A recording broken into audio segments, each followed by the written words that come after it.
Hello बच्चों, welcome to doubt नट। स्वागत है बच्चों आप सभी का डाउट नट के इस बेहतरीन प्लेटफॉर्म पर। तो आ जाइए जी, आ जाइए, आप सभी का बहुत बहुत स्वागत है। गुड आफ्टरनून, कैसे हो सब? गुड इवनिंग बेटा, कैसे हो सारे बच्चे?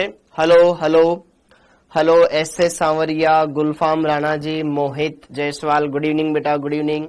Hello Pradeep, Dharmendra, Anjana, Ankit, Noor, Kavita, Dooja, Payal, Nikita, hello hello, good evening, good evening, कैसे हो? पुष्पांजलि, तमेश्वर, अंजलि, निकिता, प्रियंका, राजदीप, धोनी की टीम जीत गई। अरे आ जाओ जी, आ जाओ। ओके बच्चों, आप ना फिजिक्स वाले सर को बोला करो कि हमारी क्लास ना 5:30 बजे तक होती है, तो 5:30 बजे तक वो छोड़ दे, ठीक है? आप फिजिक्स वाले सर को बोला करो 5:30 बजे तक वो छोड़ दे, ठीक है? वो जोश जोश में और ज्यादा पढ़ा देते हैं, तो फिर आपको टाइम नहीं मिल पाता। ओके, तो आप फिजिक्स वाले सर को बोल दिया करो 5:30 बजे तक पढ़ा दे। Okay, Khushboo, hello, Rustam, Swati ji, hello hello, good evening, Mohammad Nasruddin, good evening ji, good evening, Saini ji, Suraj, Jai, good evening, कैसे हो आप सब? सचिन, आ जाइए आ जाइए आ जाइए। तो बच्चों आज हम क्या करने वाले? आज हम लेक्चर नंबर 6 देखेंगे, जिसमें आगे के और टॉपिक्स से जो हमें पढ़ने अच्छे से उनको कंप्लीट करेंगे, बढ़िया से सीखेंगे, अच्छे सारी बातों को क्लियर करेंगे। गुड इवनिंग विवेक, रितेश, श्वेता जी, गुड इवनिंग। ओके, आज हम यहां पर बात करने वाले हैं लेक्चर नंबर 6 के बारे में। लेक्चर नंबर 6 काफी अच्छा होने वाला है। मैं एकदम बढ़िया हूं विनीत जी, आप भी एकदम बढ़िया होंगे, स्वस्थ होंगे, मस्त होंगे। ओके, हाँ जी बिल्कुल। ओके, कमेंट दिख रहा है भैया, कमेंट दिख रहा है। आप सभी का बहुत बहुत स्वागत है। आज हम बात करेंगे लेक्चर नंबर 6 के बारे में, जिसमें मोल कॉन्सेप्ट के अंदर हम कुछ और बढ़िया बढ़िया चीजें देखेंगे, कुछ और बढ़िया बढ़िया चीजों को समझेंगे, क्लियर करेंगे। तो अभी तक हमने इस मोल कॉन्सेप्ट वाले टॉपिक में क्या क्या चीजें पढ़ ली है बेटा? हमने परिचय देख लिया, डाल्टन का परमाणु सिद्धांत देख लिया, परमाणु भार क्या होता है, अणु भार क्या होता है, कैसे इसको देखा जाता है, क्या क्या इसके अलग अलग टाइप होते हैं, उनको देख लिया। मोल अवधारणा क्या होता है, मोल कैसे ज्ञात करते हैं, मोल को ज्ञात करने के क्या क्या फॉर्मूले होते हैं, क्या क्या सूत्र होते हैं, ग्राम में भार दे रखा हो तो कौन सा सूत्र लगाना है, कणों की संख्या दे रखी हो तो कौन सा सूत्र लगाना है, एसटीपी पर आयतन दे रखा हो तो कौन सा सूत्र लगाना है, वो सारी चीजें हमने देखी। फिर अब उसके बाद आगे हम चीजें डिस्कस करेंगे, ठीक है? उन पर क्वेश्चंस भी हमने लगाए। आज के लेक्चर में हम क्या करने वाले हैं? आज के लेक्चर में हम क्या करने वाले हैं बच्चों? प्रतिशत संघटन कैसे ज्ञात किया जाता है, मूलानुपाती सूत्र क्या होता है, वाष्प घनत्व और अणुभार में क्या संबंध होता है। ये कुछ छोटे छोटे टॉपिक हैं जो कि आपको अच्छे से आने चाहिए। नमस्ते जी, नमस्ते, नमस्ते बेटा, नमस्ते। दशहरे की हार्दिक शुभकामनाएं। आज थोड़ी ना दशहरा है बेटा, दशहरा तो विजयदशमी को आता है ना। Good evening, good evening. हाँ जी, आ जाइए जी, आ जाइए। आप सभी बढ़िया से आज के इस क्लास को देखना, अच्छे से सारी क्लियर कर लेना। ये क्लास यूट्यूब पर नहीं हो रही है भैया, तुम पैसे देकर आया ना पेड बैच में, तो पेड बैच में होगी ना बेटा क्लास। ओके, तो आज आपको बढ़िया से सारी चीजों को देखना है। राम राम जी, राम राम, ठीक है? हाँ जी, डाउट डाउट डाउट डाउट है तो डाउट नट करो। हाँ जी, दिख रहा है बेटा कमेंट आपका। Good evening. ओके, तो आज हम क्या करेंगे? कुछ और चीजों को पढ़ेंगे, अच्छे सारी चीजों को क्लियर करेंगे, बढ़िया सारी चीजों को समझेंगे। ओके, हाँ जी, एक मिनट। Good evening. ये चैप्टर बेटा 3 लेक्चर का और बचा हुआ है, 2 से 3 लेक्चर। थोड़ा सा अपन टाइम लेंगे, प्रैक्टिस करेंगे, उनको अच्छी तरीके से क्लियर करेंगे, फिर अपन इसको खत्म करेंगे। हाँ जी, तो सबसे पहले बात करूं यार रिवीजन की। रिवीजन की पिछले लेक्चर में हमने क्या किए? मोल पर बहुत सारे क्वेश्चंस लगाए। कल तो हमने सिर्फ क्वेश्चन ही क्वेश्चन किए, फॉर्मूले देखे और क्वेश्चन देखे, कमेंट देखे। मैं एकदम बढ़िया हूं, एकदम फर्स्ट क्लास हूं। ओके, हाँ जी, अब और नई चीजें हम डिस्कस करेंगे, ठीक है? हमने क्वेश्चंस लगाए, कुछ क्वेश्चन मैंने आपको एज ए होमवर्क दिए थे, आई होप आपने किए होंगे। कुछ बच्चों के मुझे मैसेज मिले जिन्होंने बोला कि सर हमसे ये क्वेश्चन नहीं बने, तो मैं यहां पर लेकर आया हूं। दूसरी बात बेटा, जितने भी क्वेश्चंस मैं आपको देता हूं उन सबके सोल्यूशन डाउटनट ऐप पर अवेलेबल होते हैं। तो आपको क्या करना चाहिए, आपको पहले ये भी ट्राई करना चाहिए कि एक बार मैं डाउटनट ऐप पर इनको स्कैन करके देख लूं कि यार ये मेरे को डाउटनट ऐप पर ही मिल जाए तो क्लास का टाइम वेस्ट नहीं हो। क्योंकि कहीं ना कहीं अगर हम वो क्वेश्चंस पूछ रहे हैं जो हमारे पास ऑलरेडी जिनका सोल्यूशन है, तो इससे हमारा कहीं ना कहीं टाइम खर्च होएगा। ओके, तो आप कोशिश करें कि उन क्वेश्चंस को डाउटनट ऐप पर स्कैन करें, वो आपको वहां पर मिल जाएगा, एज इट इज सोल्यूशन मिल जाएगा, सारी चीजें क्लियर हो जाएगी, तो घबराने की कोई जरूरत नहीं है। क्वेश्चंस जब देखो, जब मैं आपको यहां पर बोर्ड्स पर क्वेश्चन करवाऊं तो बेटा आपको सिर्फ सोल्यूशन लिखना है। ओके, क्वेश्चन आप डायरेक्ट वहां से समझ सकते हैं, या फिर आप क्या करें, क्वेश्चन के लिए जगह छोड़ दे, डायरेक्ट सोल्यूशन लिख लें। जैसा आपको इच्छा लगे वैसा आपको करना है, क्योंकि अगर मैं आपको यहां क्वेश्चन लिखने का टाइम दूंगा बहुत सारा टाइम वेस्ट चला जाएगा। ठीक है, तो ऑनलाइन का अपन कुछ फायदा उठाएं, तो ये अपन उठा रहे हैं। ओके, हाँ जी, ओके, आंसर तो मिल जाता है, बिल्कुल बेटा मिलेगा ही मिलेगा। देखो, एक बच्चा पूछ रहा है कि सर वास्तविक भार निकालने का तो अपन एक और तरीका निकाल सकते हैं, उससे भी करवाऊंगा, टेंशन मतलब उससे भी आ जाएगा। ओके, तो अब उससे पहले अपन कुछ क्वेश्चन कर लेते हैं जो तुमसे नहीं बने होंगे, कुछ के डाउट्स आए तो मैं आपको बता देता हूं।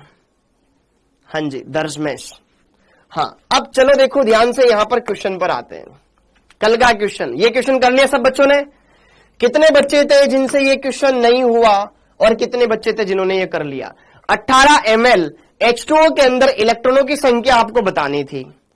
18 ml H2O में कुल इलेक्ट्रॉनों की संख्या कितनी होगी, यह आपसे पूछा गया था। अरे H2O, अगर मैं बात करूं बेटा यहां पर, जब भी हमें इलेक्ट्रॉनों की संख्या निकालनी हो, प्रोटॉनों की संख्या निकालनी हो, न्यूट्रॉनों की संख्या निकालनी है, कणों की संख्या निकालनी, हम जाएंगे मोल पर। बिना मोल जाने हमारे कोई मोल नहीं है। ठीक है, तो अगर मैं बात करूं एक अणु के बारे में, अगर मैं बात करूं एक H2O अणु में, एक H2O अणु के अंदर मेरे को क्या दिखाई दे रहा है कि इसमें 2 हाइड्रोजन है और 1 ऑक्सीजन है। ऑक्सीजन 8 नंबर पर आता है, हाइड्रोजन 1 नंबर पर आते हैं। ऑक्सीजन के अंदर देखो, जिस तत्व का जितना परमाणु क्रमांक होता है उसके अंदर उतने ही प्रोटॉन होते हैं, उतने ही इलेक्ट्रॉन होते हैं। ऑक्सीजन आता है 8 नंबर पर, तो इसके अंदर 8 क्या हुए, इलेक्ट्रॉन हुए। इसके अंदर 1 इलेक्ट्रॉन, इसके अंदर 1 इलेक्ट्रॉन, इसके अंदर, दोनों के अंदर मिलाकर हो गए 2 इलेक्ट्रॉन। तो एक H2O अणु के अंदर टोटल 8 और 2 10 इलेक्ट्रॉन होते हैं एक H2O अणु में।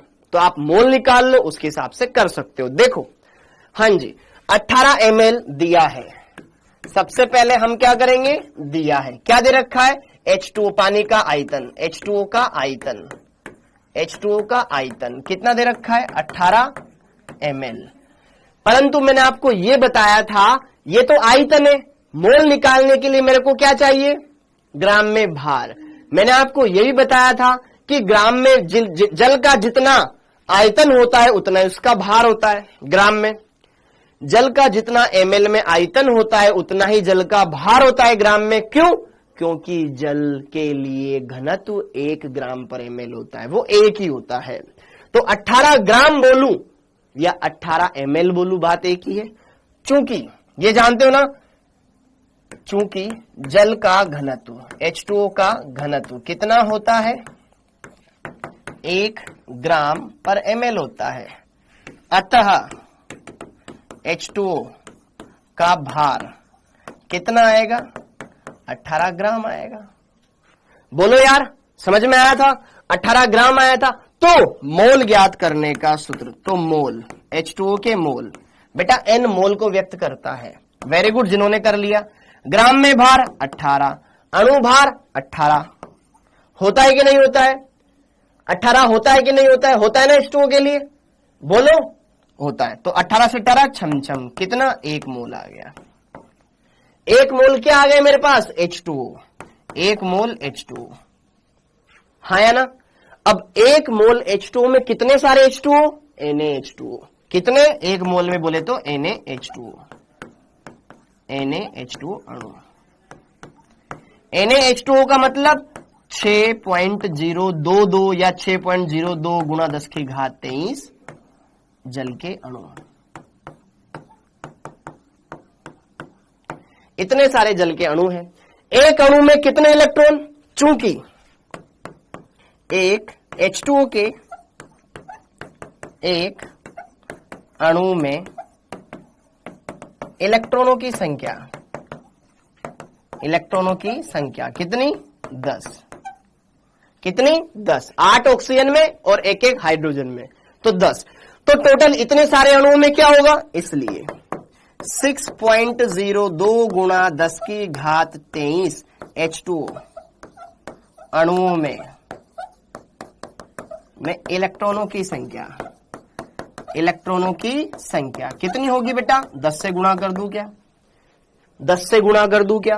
तो 10 गुणा 6.02 गुणा 10 की घात 23, ये 10 की घात 1, ये 10 की घात 23, आधार समान है, घातें जुड़ सकती है, तो 10 की घात 24 हो जाएगा। 6.02 गुणा 10 की घात 24, ये क्या निकल कर आए मेरे पास? इलेक्ट्रॉन।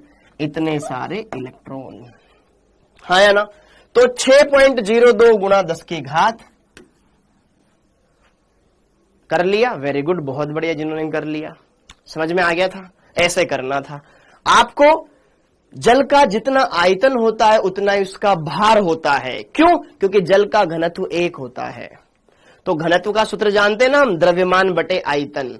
अब द्रव्यमान बटे आयतन, ठीक है, 1 के बराबर होता है, मतलब आयतन और द्रव्यमान बराबर रहा होगा। सेम सिंपल है, क्वेश्चन आसान था, बढ़िया से कर सकते थे।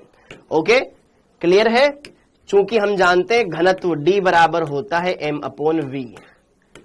D मतलब घनत्व, m मतलब भार, v मतलब आयतन। ठीक है, ये हमने पहले कर लिया। आगे धीरे धीरे आप देखते जाओगे इनको। अगला, ये वाला क्वेश्चन बहुत सारों को कंफ्यूज किया होगा। ये वाला कर लिया था सबने? हाँ जी, H2O के एक अणु कैसे निकालें? ओके, मैं कक्षा 11वीं में हूं, देख सकते हो बेटा, ये कक्षा 11वीं वाला ये टॉपिक चल रहा है। और आप अगर कक्षा 11वीं से इन चीजों को देखोगे तो सारी चीजें क्लियर कर लोगे। अब बोल रहा है कि सर ये 10 कहां से आया? चूंकि H2O के एक अणु में इलेक्ट्रॉनों की संख्या कितनी है बेटा? एक ऑक्सीजन में 8 इलेक्ट्रॉन होते हैं और हाइड्रोजन में 1 होता है। तो H2O में 2 तो हाइड्रोजन है और 1 ऑक्सीजन है। हाइड्रोजन में 1, ऑक्सीजन में 8, टोटल इलेक्ट्रॉन कितने हो गए? 8 और 2 10। ठीक है, अगला इस वाले क्वेश्चन को हम ट्राई करते हैं।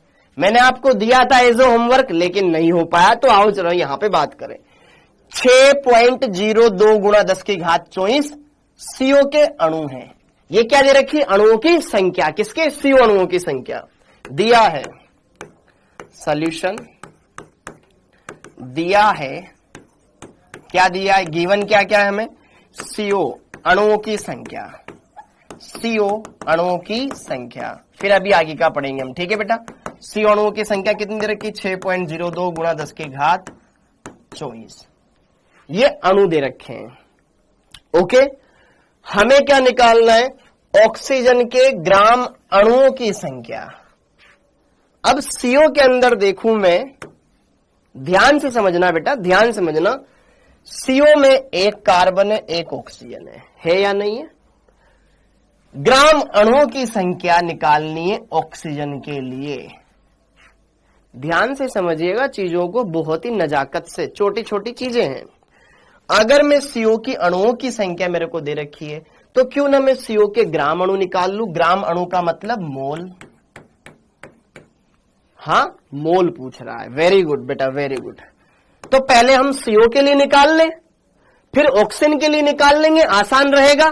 ओके, अतः CO के ग्राम अणु बोले तो मोल, क्या आ जाएगा? कणों की संख्या बटे अवोगाद्रो संख्या। कणों की संख्या, सूत्र यही होता है ना, कणों की संख्या बटे Na। कण हमारे परमाणु है, यहां पर कणों की संख्या कितनी? 6.02 गुणा 10 की घात 24 बटे Na का मतलब अवोगाद्रो संख्या। अवोगाद्रो संख्या का मान कितना होता है? 6.02 गुणा 10 की घात 23। तो 6.02 से 6.02 छम 10 की घात 24, नीचे 10 की घात 23, तो 1 बच गया, तो 10 क्या आ गए? मोल। 10 मोल आ गए। क्या? CO अणु। हमारे पास 10 मोल CO अणु आ गए बेटा, 10 मोल CO अणु आ गए। हमें क्या निकालना है? CO अणु बोलो या 10 ग्राम अणु आ गए, एक ही बात है। हमसे क्या पूछा गया है? 10 ग्राम अणु CO। हमें CO का मोल नहीं ज्ञात करना, हमें ऑक्सीजन के ग्राम अणु, मतलब ऑक्सीजन के। देखो ध्यान से, इतना तो सब कर लोगे। अब आती है बारी यहां पर कुछ और एक्स्ट्रा चीजों को समझने की। सर हमारे हिसाब से तो आंसर होना चाहिए था 10 ग्राम अणु CO आ गया, लेकिन हमसे क्या पूछा हुआ है लल्ला? हमें ऑक्सीजन के बारे में पूछा गया है। अब अगर आप ये देखोगे तो CO के अंदर क्या है? एक कार्बन है, एक ऑक्सीजन है। CO एक अणु है जिसमें एक कार्बन और एक ऑक्सीजन है। तो अगर मेरे से ऑक्सीजन के ग्राम परमाणु पूछता तो बात सत्य थी, ऑक्सीजन के ग्राम परमाणु पूछता तो मेरे लिए बात फिक्स थी। इसने ग्राम परमाणु न पूछ करके ग्राम अणु पूछा। समझो जरा, यहां तक इतना क्लियर कर लिया, अर्थात CO के 10 मोल है। ठीक है, ओके। चूंकि देखो ध्यान से, आगे देखो, चूंकि CO के कुल मोल कितने? 10, हाँ या ना? अब एक अणु में कितने कार्बन है? अब जरा देखो ध्यान से देखो, CO के एक अणु को देखो, इसमें एक कार्बन और एक ऑक्सीजन है। CO के एक अणु में कितने कार्बन, कितने ऑक्सीजन? CO का एक अणु, इसमें एक कार्बन है, एक ऑक्सीजन है। तो एक मोल CO में कितने कार्बन? एक अणु में एक कार्बन, तो एक मोल में भी एक मोल कार्बन। एक अणु में एक ऑक्सीजन, तो एक मोल में एक मोल ऑक्सीजन, हाँ या ना? CO का एक अणु देखो ना यार, CO के एक अणु में एक कार्बन है, एक ऑक्सीजन है। समझ में आया भाई? हमारे पास 12 डिब्बे हैं पेंसिलों के। मेरे पास पेंसिल के 12 बॉक्स है। मैं दुकान पर गया और 12 पेंसिल के बॉक्स उठा के लेके आया। 1 बॉक्स, 2 बॉक्स, 3 बॉक्स, 4 बॉक्स, ऐसे 12 बॉक्स है। लेकिन दुकान वाले ने मेरे को पागल बनाया। मैंने जब बॉक्स खोल के देखा उसमें एक एक पेंसिल थी। तो 12 बॉक्स में टोटल 12 पेंसिल आई ना। एक बॉक्स में एक पेंसिल है तो 12 बॉक्स में 12 पेंसिल आई ना। तो यार CO के कुल मोल 10 मोल, एक डिब्बे में एक पेंसिल, तो 12 डिब्बे में 12 पेंसिल, तो एक CO के टोटल 12 मोल थे। तो यहां पर अतः कार्बन के मोल, कार्बन भी एक है, ऑक्सीजन भी मोल है, ऑक्सीजन के मोल कितने हुए? 10, हाँ या ना? कार्बन के जितने मोल है उतने ही ऑक्सीजन के, और वो कितने? 10 मोल है। 10 मोल है, हाँ या ना? अब ये चीज समझे भैया, ऑक्सीजन के कितने मोल आए? 10। हमसे क्या पूछ रहा है? ऑक्सीजन के मोल बोलो या कार्बन के ग्राम परमाणु, या ऑक्सीजन के ग्राम परमाणु बोलो, वो कितने आए? 10 आए। क्योंकि ऑक्सीजन तो एक परमाणु है ना। सर 10 मोल कैसे आया? अरे बेटा हल करने पे 10 आया ना यार। इतना तो समझ में आया होगा आपको, इतना तो समझ में आया। सर ये मोल बहुत कंफ्यूज करता है बेटा, इसीलिए बोलते हैं जिसने इसको समझ लिया वो उसका बेड़ा पार हो गया, हाँ या ना? जरा देखो, ये 10 तो समझ में आया, 10 मोल आए। ये 10 मोल समझ में आया बेटा। 10 मोल कैसे आया? अरे हमने इसको हल करा और 10 मोल हमारे पास CO अणु आ गए कि मेरे पास 10 मोल CO अणु है। 10 मोल मेरे पास 10 मोल CO अणु है। 5 और 5 10। अब जरा देखो ध्यान से, एक अणु पर आ जाओ। एक अणु में एक कार्बन और एक ऑक्सीजन है, हाँ है ना? तो 10 मोल में कितने हुए? 10 मोल में कितने हुए? अरे यार तुम बिल्कुल मतलब समझना ही नहीं चाहते हो। जरा देखो, CO के एक अणु में एक कार्बन है और एक ऑक्सीजन है। एक अणु में एक कार्बन है और एक ऑक्सीजन है। एक ऐसे कि अगर मैं ये 1 मोल मान लो, तो 1 मोल में 1 मोल कार्बन और 1 मोल ऑक्सीजन होगा कि नहीं होगा? होगा। तो यहां पर CO के कुल मोल कितने? 10 है। तो एक अणु में 1 कार्बन था, तो 1 मोल मेरे पास CO हो गए ना, तो उसमें कार्बन के मोल कितने हो गए? और जितने कार्बन है उतने ही ऑक्सीजन है, तो दोनों के 10-10 मोल आएंगे ना। समझ में आया? अब जरा देखो ध्यान से, ये तो हमें ऑक्सीजन के ग्राम परमाणु, हमसे क्या पूछा गया है? ऑक्सीजन के ग्राम अणु। अतः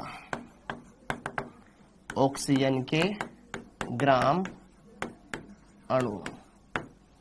अब ऑक्सीजन के ग्राम अणु के बारे में अगर हमसे पूछ रहा है, तो ऑक्सीजन किसके रूप में पाया जाता है? O2 के ग्राम अणु हमसे पूछ रहा है। ऑक्सीजन गैस होती है, O2 के रूप में पाई जाती है। ठीक है, O2 के कितने होंगे? O2 के कितने होंगे ये हमसे पूछ रहा है। जरा देखो ध्यान से, O2 के पूछ रहा है। O2 एक अणु है, O2 एक अणु है। तो जरा देखो ध्यान से, यहां पर एक चीज आप यहां पे अच्छे से क्लियर कर लो कि यार ऑक्सीजन के 10 परमाणु हैं, ऑक्सीजन के मोल कितने? 10। तो इसके कितने होंगे? कैलकुलेशन छोटी कर दूंगा मैं, सिंपल कर दूंगा, बस आपको थोड़ा सा तसल्ली से समझना है, बढ़िया से चीजों को क्लियर करना है। देखो, अगर मेरे पास O2 के ग्राम परमाणु, यहां तक मैं इसको अलग रखता हूं, यहां तक मैं इसको अलग रखता हूं, सिंपल करता हूं। ऑक्सीजन के मान लो मैंने मोल मान लिए कितने?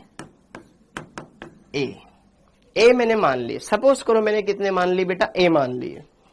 ठीक है, अब ऑक्सीजन के अंदर कितने परमाणु हैं? 2 परमाणु है। O2 अणु के अंदर कितने परमाणु है? 2 परमाणु है। O2 अणु के अंदर कितने परमाणु है? 2 परमाणु है। ठीक है, ये O2 अणु है, इस O2 अणु के अंदर 2 ऑक्सीजन के परमाणु है। तो अगर ऑक्सीजन अणु के A मोल है, तो एक ऑक्सीजन परमाणु के कितने हुए? जस्ट डबल हुए ना, एक अणु के अंदर 2 है। तो यहां पे जरा मेरे को आप इतना सा बता दो यार, यहां पर मेरे को आप जरा इतना सा बता दो यार, इतना सा बता दो कि O2 के मोल क्या, यहां पर O2 के जितने मोल आएंगे, O2 के जितने मोल आएंगे, इसको मैं ऐसा कर देता हूं। ठीक है, O2 के कहां गया? हाँ जी, ये O2 के जितने मोल आएंगे, O2 के जितने मोल आएंगे, अरे चल जा भाई, ऑक्सीजन के मोल ट्वाइस ऑफ O2 के मोल। ये होगा कि नहीं होगा? मेरे को ये बता दो। अरे अगर किसी ने कुछ पढ़ाई नहीं है तो उसको कैसे समझ में आएगा, लेकिन जिसने अगर थोड़ा सा पढ़ा होगा वो सब चीज धीरे धीरे क्लियर करता चला जाएगा। यहां पे जरा देखो, ऑक्सीजन के जितने मोल है, एक सिंगल परमाणु, ऑक्सीजन के मोल कहीं ना कहीं जस्ट डबल होंगे O2 के मोल से, क्योंकि एक O2 अणु के अंदर 2 ऑक्सीजन परमाणु है। तो भैया ऑक्सीजन के अगर मैं मोल मान लूं 5, तो उसके अंदर ये ऑक्सीजन अणु के मोल अगर 5 है, तो ऑक्सीजन के कितने निकल कर आएंगे? 10 निकल कर आएंगे ना, जस्ट डबल।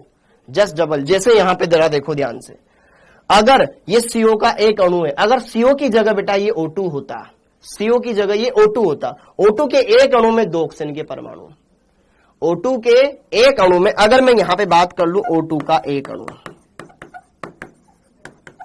O2 के एक अणु में 2 ऑक्सीजन के परमाणु है, एक ये और एक ये है, एक ये और एक ये, 2 ऑक्सीजन के परमाणु है।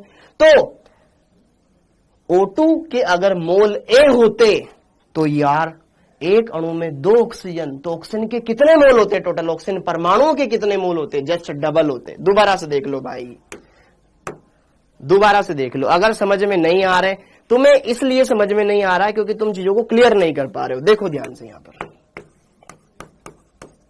हमें क्या दे रखा है?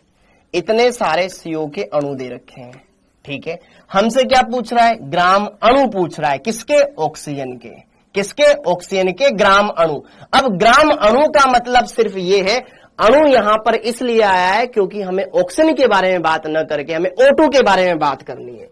O2 के मोल ज्ञात करने हैं, ये हमसे पूछा गया है। अब समझ में आया? O2 के मोल हमसे पूछे गए हैं, ये समझ में आ गया। ग्राम अणु का मतलब O2 के मोल हमसे पूछा गया है, O2 के मोल हमसे पूछा गया है। तो जरा देखो ध्यान से, हमें क्या दे रखा है? CO के अणुओं की संख्या, CO के अणुओं की संख्या कितनी दे रखी है? 3.01 गुणा 10 की घात 24 दे रखी है। ये अणुओं की इतनी सारी संख्या दे रखी। अच्छा 6.02 गुणा 10 की घात 24 अणुओं की संख्या दे रखी है, ठीक है।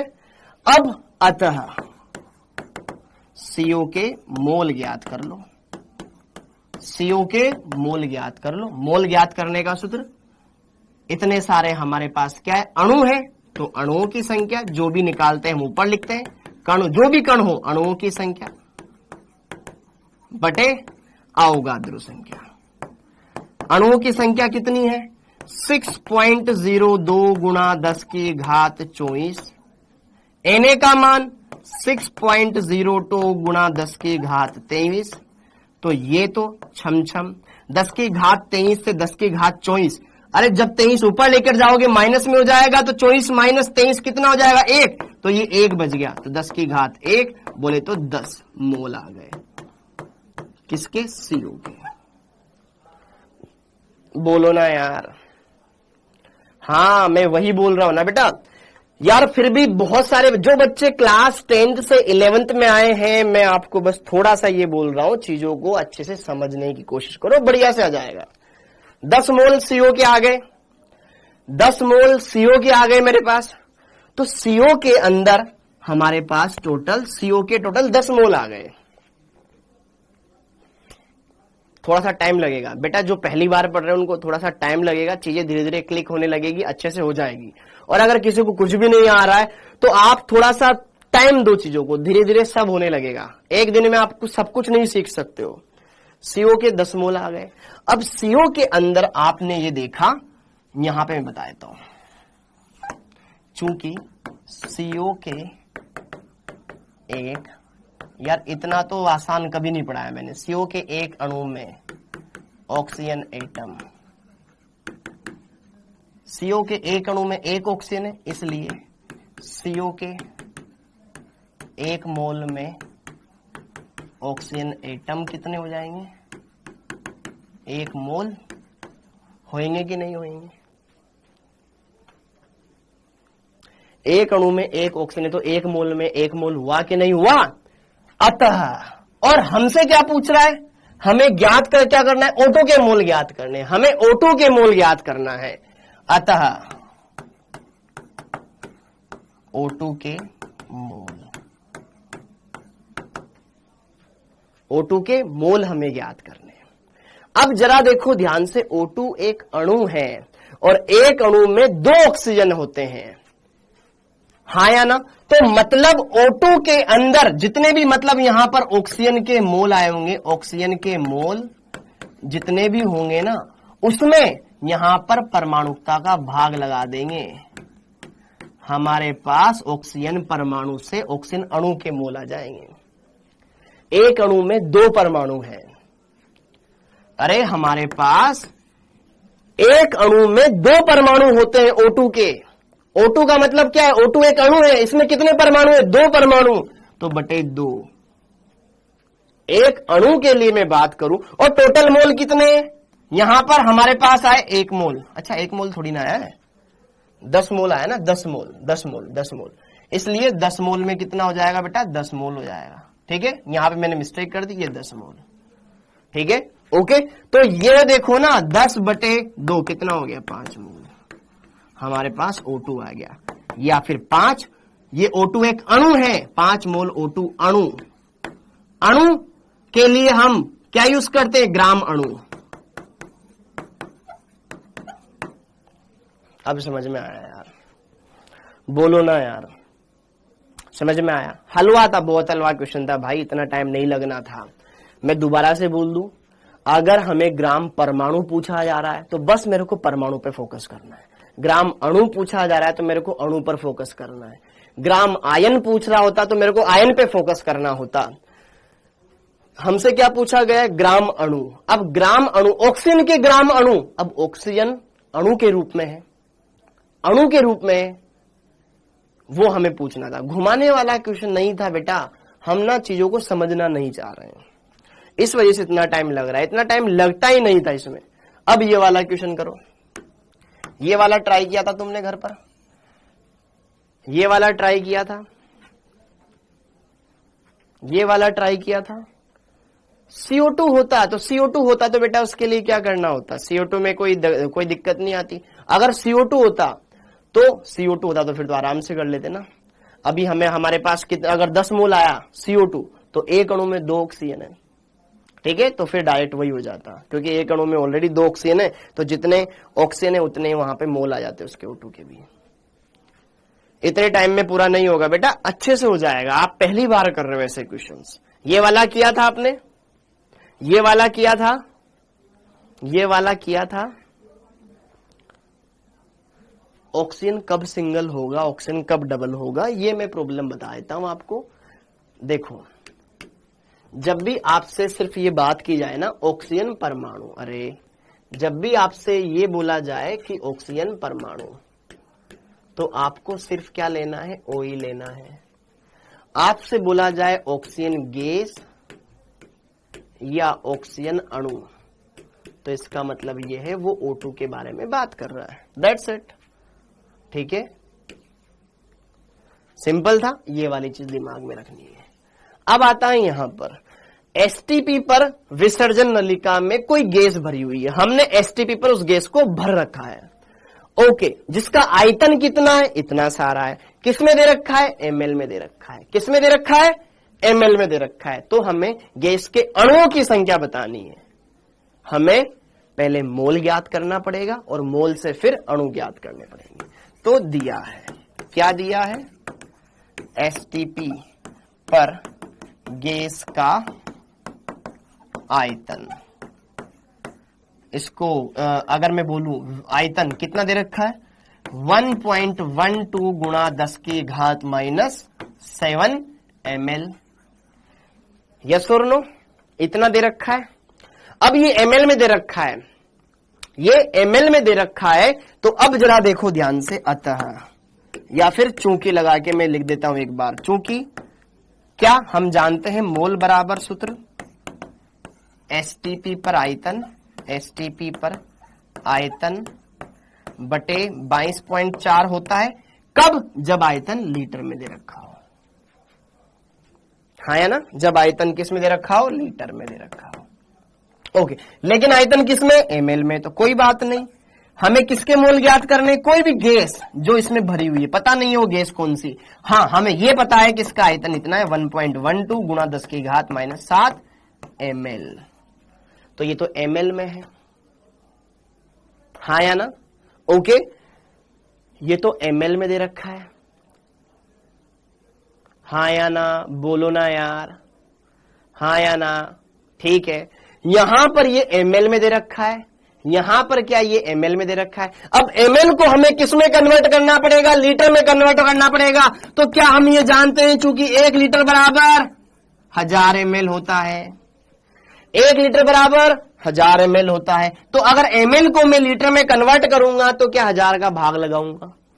1000 का भाग लगा दूंगा मैं। तो यार 22.4 ml को मेरे को, ये ml में दे रखा है, इसको लीटर में बदलना है, तो क्या मेरे को 1000 का भाग लगाना पड़ेगा। छोटी छोटी चीजें है ना बेटा, ये ml दे रखा है, मेरे को इसको लीटर में कन्वर्ट करना पड़ेगा। 1000 का भाग लगाओ या ऊपर 10 की घात -3 लगाओ, थोड़ा कैलकुलेशन आएगी। ओके, अब आपको सिंपल कुछ नहीं करना, थोड़ा सा सोल्व करना है, आंसर आपके पास आ जाएगा। ये भी नीचे वाला ml में आ गया, इसको लीटर को भी मैंने ml में बदल लिया, ठीक है। अब मेरे को क्या करना है? सिंपल सा बेसिक कैलकुलेशन करना है, मोल निकालने मेरे को। ये देखो ध्यान से, अब देख लो ध्यान से, यहां पर दोबारा से मैं यहां पर अगर मैं बताऊं 10 की घात 3 लिख दूं क्या इसको? 1.12 गुणा 10 की घात -7, ओके, यहां पर ये 22.4 आ गया, ये गुणा 10 की घात 3 हो गया, ऊपर चला जाएगा।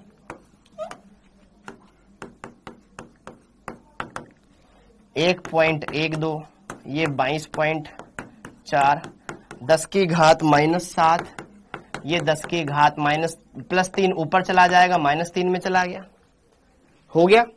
ओके, अब जरा देखो ध्यान से, दशमलव के बाद 2 अंक, 2 अंक हटा करके 2 जीरो लगा दिया, दशमलव के बाद 1 अंक, 1 जीरो लगा दिया। 112 का जस्ट डबल होता है ये, तो कितना आ गया 1/2, 1/2। ओके, ऊपर 10 की घात -7 है, -3 है, माइनस ये प्लस का 1 है, तो ये कितना हो जाएगा, ध्यान से देखो, ध्यान से देखो, ये 1 जीरो से 1 जीरो कट गया, 10 की घात -7 -3, 10 की घात -10 हो गया बेटा, और ये नीचे 10 बच गया, ऊपर चला जाएगा। चलो एक स्टेप में रोक देता हूं, 1/2 गुणा 10 की घात -11 हो गया। अभी बोलेंगे कि सर हमें समझ में नहीं आया, देख लो भाई, इतने आसान तरीके से मैं कैलकुलेशन बता रहा हूं, इतने आसान तरीके से मैं कैलकुलेशन बता रहा हूं अच्छे से। आपको मोल ज्ञात करने हैं, आपको सिंपल मोल ज्ञात करने और उस पर खेलना है। ये चीज तो आ गई यार, आपको मोल ज्ञात करने थे एसटीपी पर आयतन। यहां पे जो भी आयतन होता है वो आपको लीटर में लिखना होता है। किस में लिखना होता है, लीटर में। अगर ये आयतन एमएल में दे रखा है तो फिर हमें क्या करना पड़ता है बेटा, 1000 से भाग लगाना पड़ता है।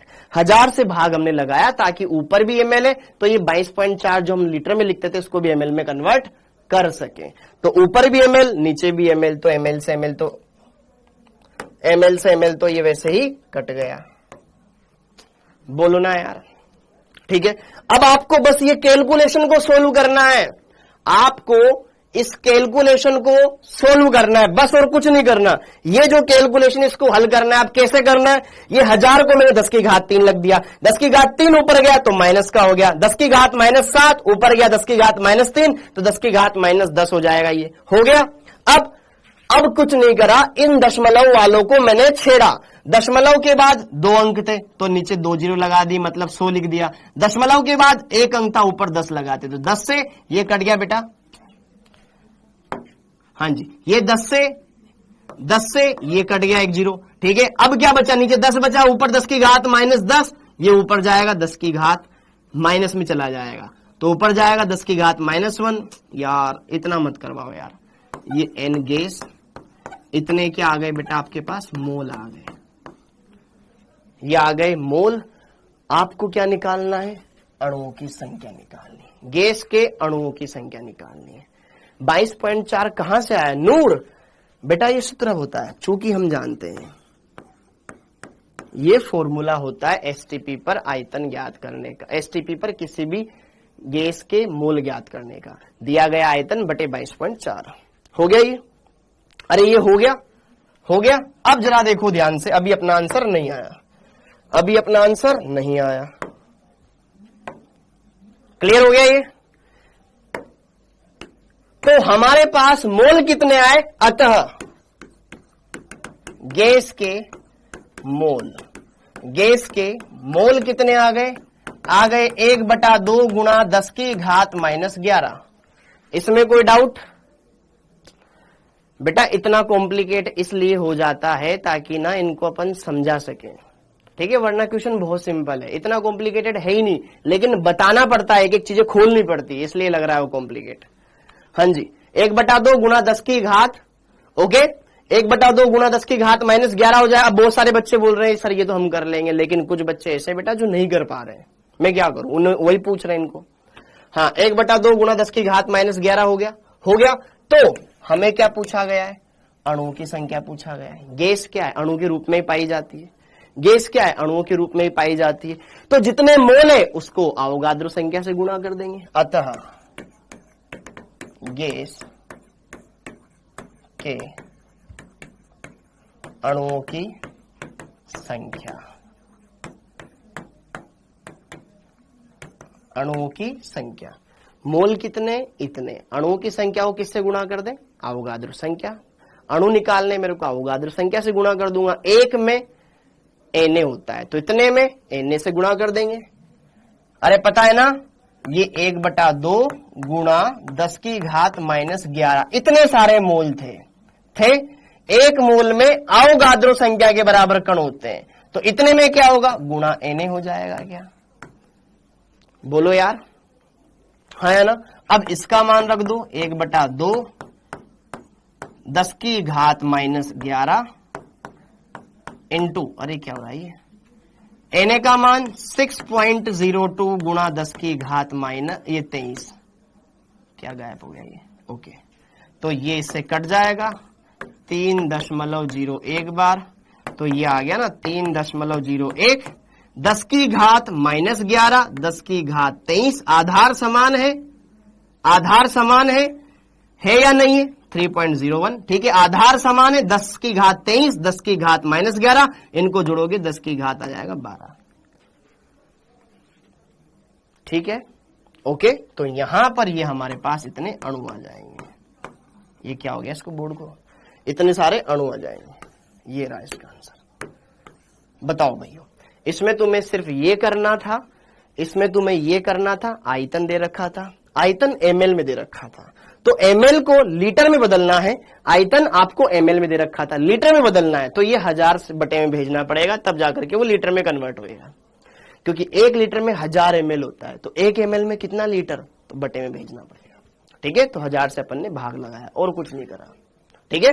उसको सोल्व करा, मोल ज्ञात कर लिए, मोल पता चल गया तो उसके अंदर अणु पता चल गए, क्योंकि 1 मोल में अवोगाद्रो संख्या के बराबर कण होते हैं, वो कण कितने भी परमाणु हो सकते हैं, अणु हो सकते हैं, कुछ भी हो सकते हैं। अब हमें यहाँ पे गैस के बारे में बोल नहीं रखा ना, तो गैस तो अणु के रूप में ही पाई जाती है, तो जितने उसके मोल आए उसको Na से गुणा कर देंगे, हमारे पास इतने मोल आए, इसको Na से गुणा कर दिया, अर्थात अवोगाद्रो संख्या से गुणा कर दिया, तो इतने सारे अणु आ गए।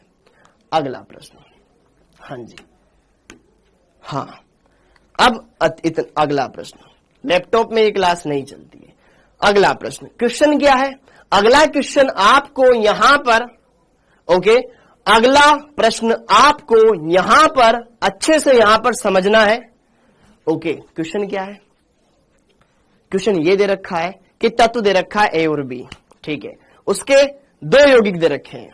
यहां पे जरा ध्यान से देखो, क्वेश्चन को क्या दे रखा है, A और B 2 यौगिक बनाते हैं, B2A3 और B2A। ध्यान से देखो, हमारे पास 2 यौगिक है, हमारे पास 2 यौगिक है, B2A3 और B2A है, ठीक है, हाँ है ना। B2A3 आज पढ़ाएंगे भी सही और क्वेश्चन भी करवाएंगे। भाई ये क्वेश्चन तो करवा दूं ना मैं, जो अपने यहां पर करने वाले हैं, ठीक है। अगर परमाणु होता तो क्या करते बेटा, परमाणु होता तो अगर गैस के बारे में मेरे को दे रखा होता तो उनको हल करना पड़ता।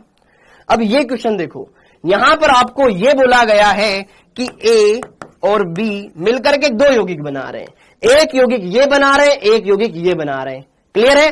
आपको क्या दे रखा है, इस यौगिक के 0.05 मोल, B2A3 का भार इतना है, इसके मोल कितने दे रखे हैं, 0.05 मोल दे रखे हैं, और इसका भार ग्राम में कितना दे रखा है, हमें 9 ग्राम दे रखा है, ओके। अब दूसरे वाले के लिए देखो, दूसरे वाले के लिए आपको दे रखा है 0.10 मोल दे रखा है, और भार कितना दे रखा है बच्चों, ये दे रखा है आपको 10 ग्राम दे रखा है, ओके जी। तो हमें क्या करना है, हमें किस तरीके से हल करना है ये हमें देखना है।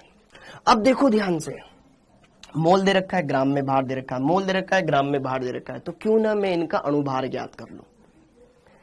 ये अणु जिसमें 3 तो A परमाणु है, B के 2 परमाणु हैं, ठीक है, इसमें A 1 है, B 2 है, तो क्यों ना मैं इनका अणुभार निकाल लूं, क्योंकि अणुभार उसमें जो परमाणु है उन परमाणुओं के भार का योग होता है।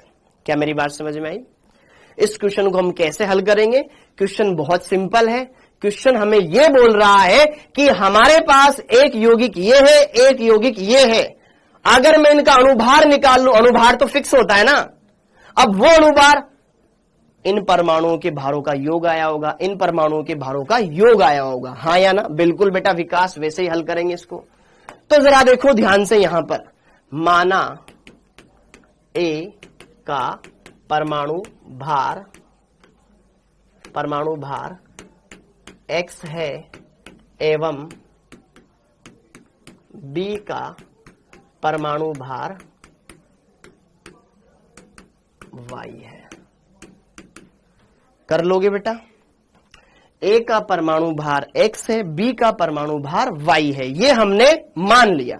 अब जरा देखो ध्यान से, ये तो अपन ने मान लिया, लेकिन उससे पहले हमें कुछ चीजें हैं जो यहां पर हल करनी है। कुछ पढ़ाऊंगा बेटा, आदिल खान पढ़ाऊंगा यार, पढ़ाऊंगा, टेंशन मत ले, लेकिन ये चीजें करवा दूं ना मैं, फिर परेशान होते रहोगे आप।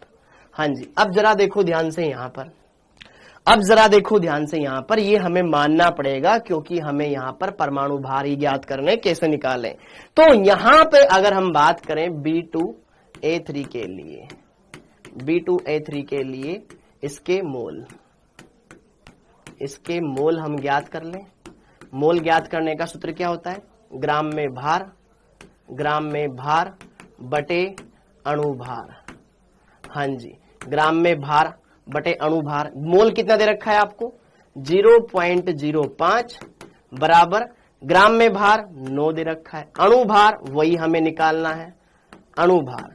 अब अगर मैं अणु भार को इधर लेकर आ जाऊंगा बेटा, अणु भार अगर मैं निकालूं तो कितना हो जाएगा? 9 बटे 0.05,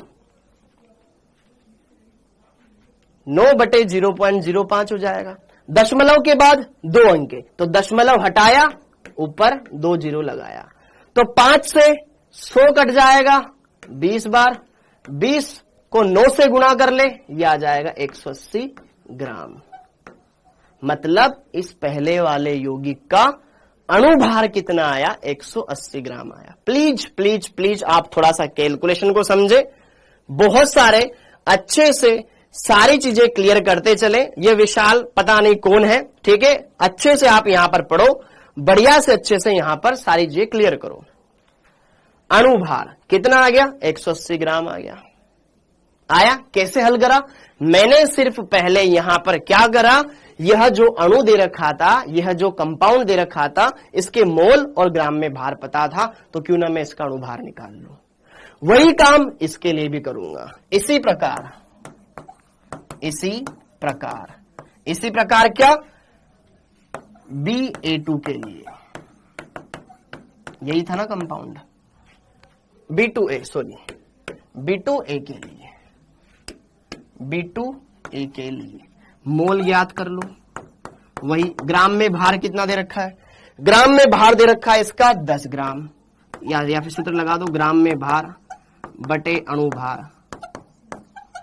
हाँ जी, ग्राम में भार, मोल कितना दे रखा है इसका? 0.1 बराबर ग्राम में भार कितना दे रखा है इसका? 10 बटे अणु भार निकाल लो। इसको हल करोगे, दोबारा से मैं लिख देता हूं, कितना आएगा? 100 आएगा। Very good. ये वापस रिपीट हो गया क्या? इसको बाद में करेंगे, पहले वो क्वेश्चन कर लेते कंप्लीट। हाँ जी यार, देखो क्वेश्चन बताने पड़ेंगे, अच्छे से क्लियर करवाऊंगा तभी आगे बढ़ूंगा, और इसको दोबारा से बताऊंगा, अच्छे से क्लियर करवाऊंगा। टेंशन मत रखो, टेंशन मत करो।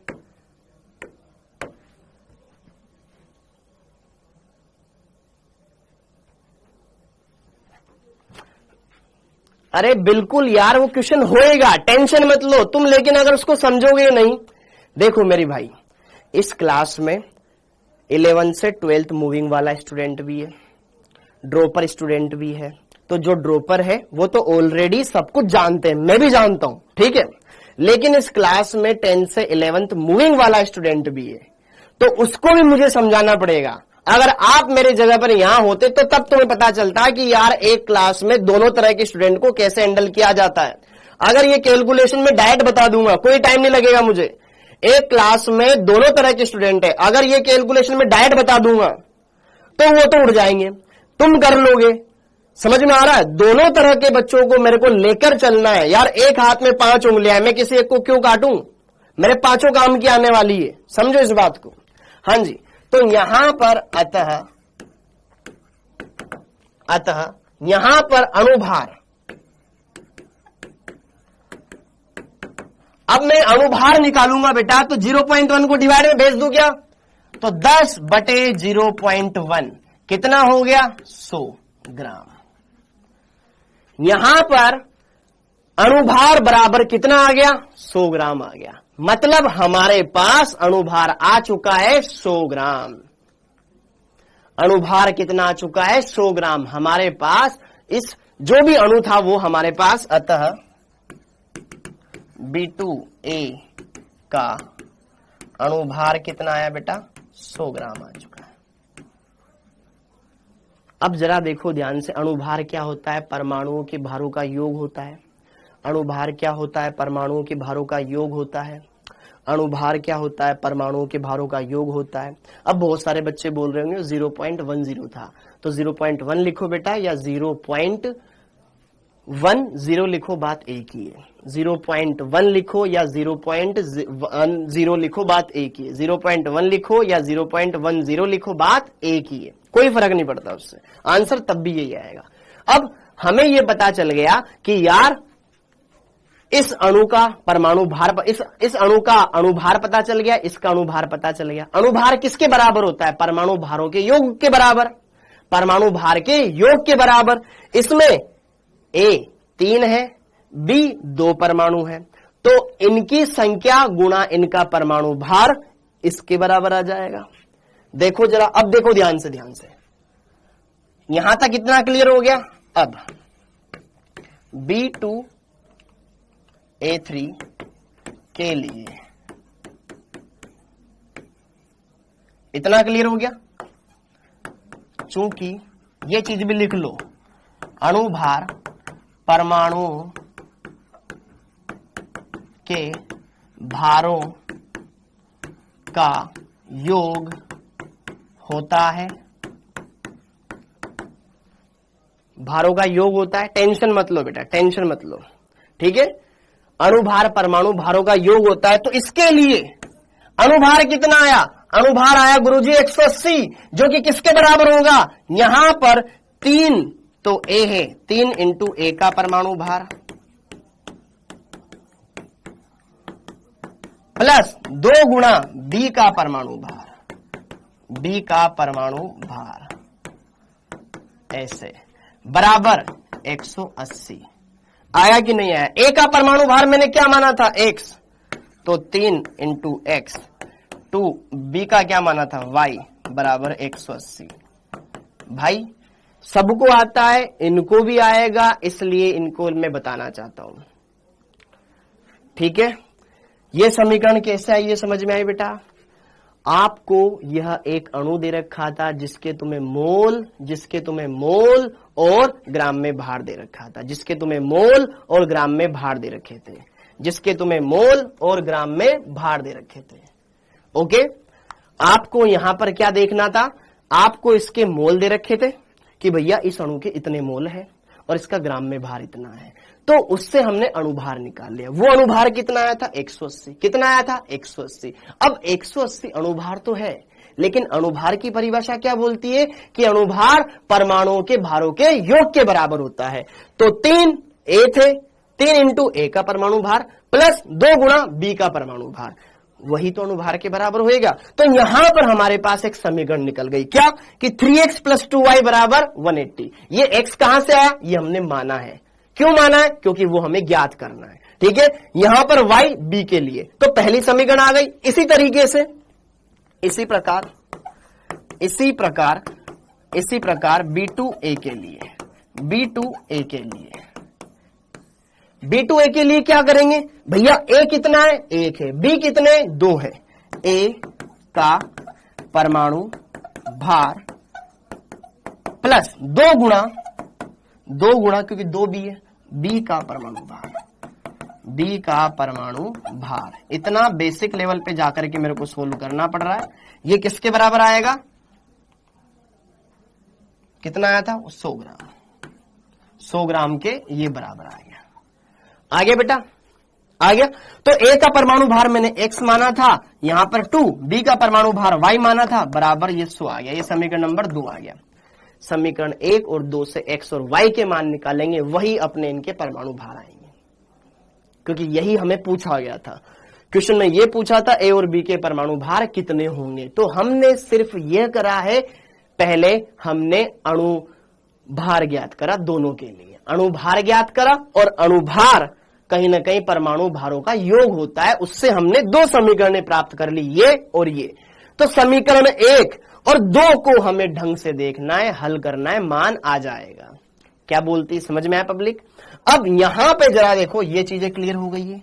यहां पर मैं आपको अगले पड़ाव की ओर लेकर चलता हूं, ठीक है। अतः यहां पर हमारे पास 2 समीकरण आ चुकी है, 3x प्लस 2y बराबर 180।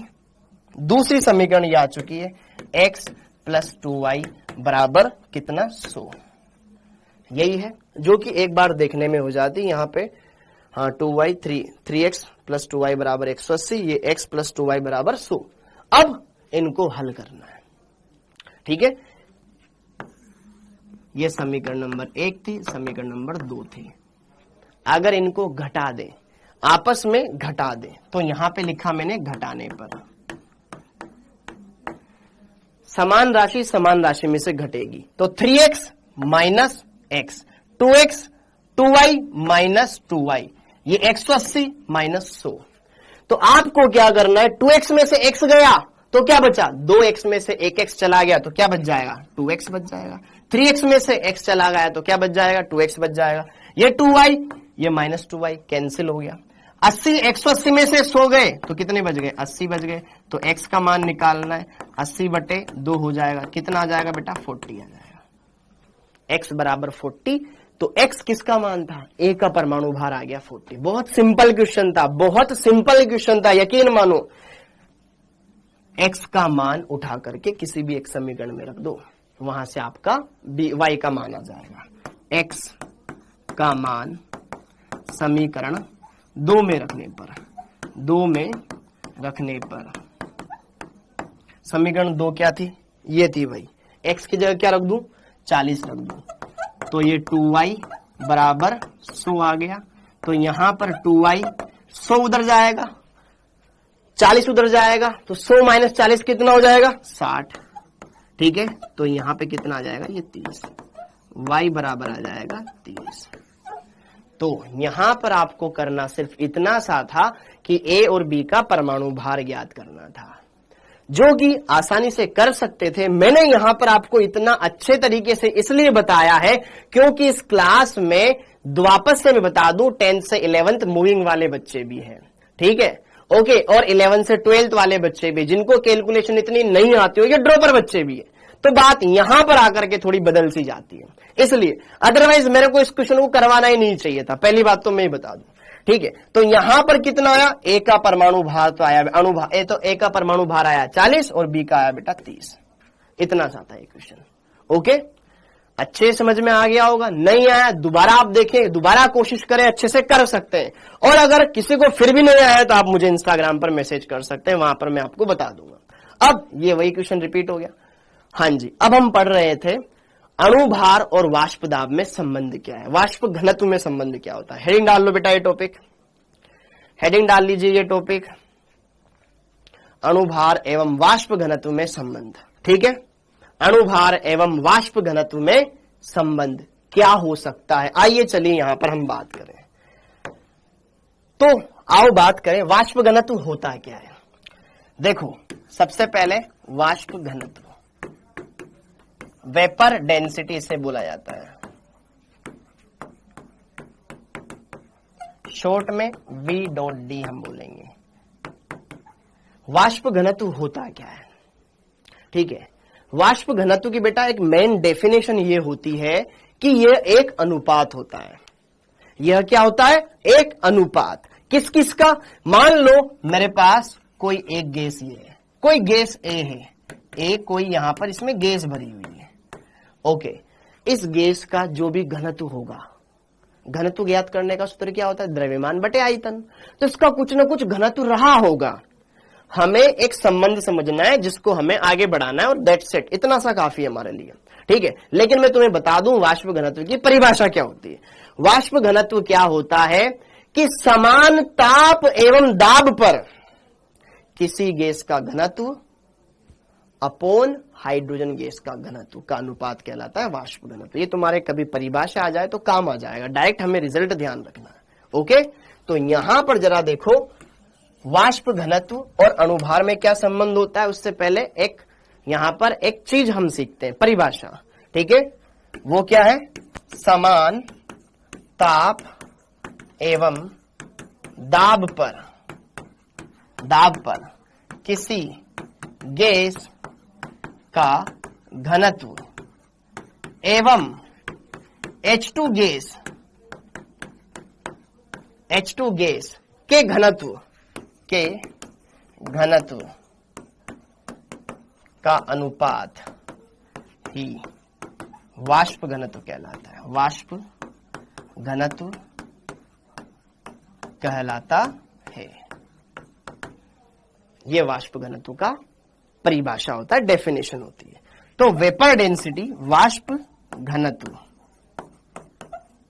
वेपर डेंसिटी बराबर क्या होता है बेटा?